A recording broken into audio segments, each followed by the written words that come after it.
Laura to serve as your MC for this special, one-of-a-kind event tonight. A poignant combination of hellos and goodbyes that will have emotional moments for us all throughout the night. What brings us together is the magnificent ribbon of blue, ribbon of green that flows through the heart of our urban landscape, the Charles River.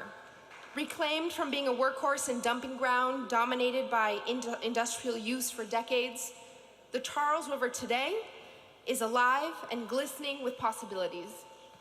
With this revitalization, its parklands are the democratic common ground that brings our diverse community together and offers a beautiful respite for body, mind, and soul of every age, every nationality, and every economic station in life. Its beauty is free for all to enjoy. But the parkland's beauty does come at a price, and that price is careful planning, political action to protect and preserve, and a financial investment to afford the kind of care that beautiful parklands demand on a daily basis. That is the work of the Charles River Conservancy. This amazing organization and all of us here supporting it and many more, we are the volunteer guardians of that democratic common ground, working shoulder to shoulder with the DCR, Massachusetts Department of Conservation and Recreation. I'm joined today by our Commissioner, Roy. Tonight, we are saying farewell to the founder and president of the Charles River Conservancy after 18 years of selfless, unparalleled service to our community. Renata von Tscharner, you have been an amazing leader, and tonight we get to wrap our arms around you and say thank you. And I'm delighted to introduce to you Laura Jasinski.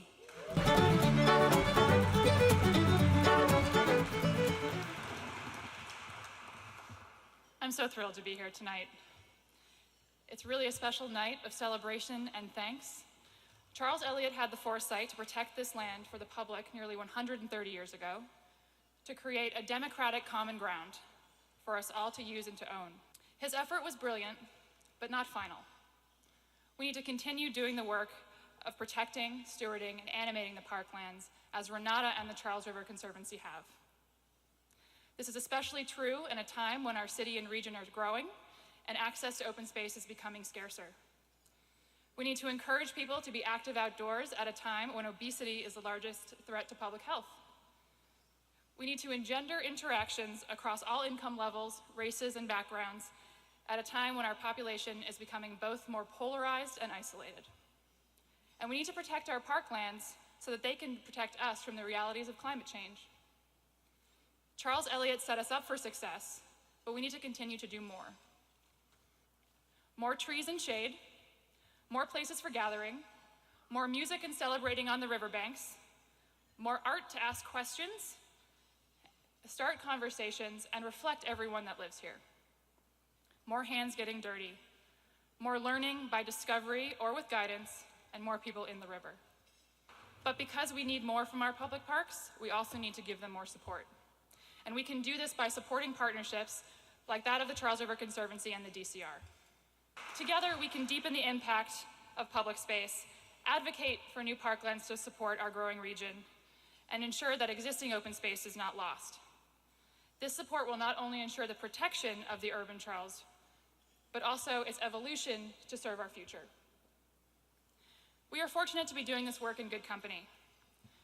Cities across the country are rediscovering their riverfronts and using them to strengthen their cities. Chicago has turned even the narrowest section of sidewalk into engaging boardwalks and gathering places. Washington, D.C. is using the Anacostia River and the 11th Street Bridge project as a catalyst for equitable development planning. We are in Cambridge, the capital of learning and innovation. Let's learn from these great examples and continue to improve our riverfront. Look around this room. What a terrific group you are. And you know one thing you hold in common? You're all friends of this remarkable woman right here. We've realized in state government that we can't do it all alone anymore. And this is where Renata, through her leadership, and all of you come in. She is one of the best in the business, as those of you who have encountered her time again. She's tenacious, she's smart, and what you've demonstrated to us, just like Charles Elliott did 125 years ago, is the importance, the difference that one person can make. Thank you. So thank you for being a true force for nature, a Wonder Woman beyond compare, and a role model for everyone who's ever tried to make change happen. You have really lived the maxim that you don't serve the world by thinking small. So thank you so much for dreaming big, for playing big, and for bringing us all along on this journey. And to have you all here tonight, what an amazing gift that is to celebrate in that space with all of you who care about the river. When Catherine Donaher, a founding board member, suggested we do a TV program together to discuss what distinguished the work of the Charles River Conservancy, we realized how important it has been to make people fall in love with the Charles. And the Charles River Conservancy did that in different ways, with watercolors, with bridge illuminations, with daffodil plantings, with river stories, with river sing, and with city splashes, all moments to fall in love. Let me end the evening with a quote from Henry David Thoreau. He said, "If you have built castles in the air, your work need not be lost. That is where they should be.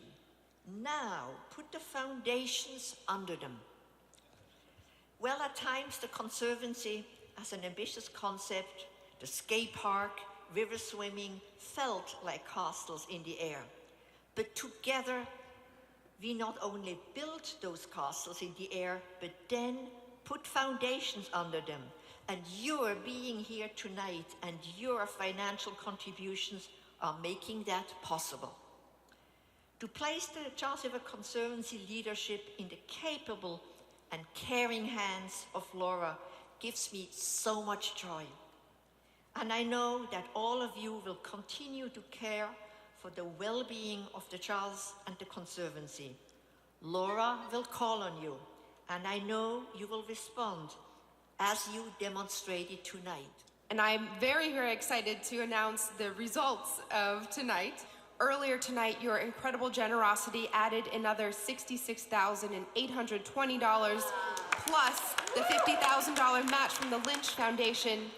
That leaves a grand total, thanks to everybody's hard work, generosity, and supporting Renata's legacy, $861,320 raised. Now it is time to do more singing and dancing. What a wonderful party. Thank you. Just like those newborn babies in the South Sea tropic zones, it ain't no sin to take off your skin and dance around in your bones.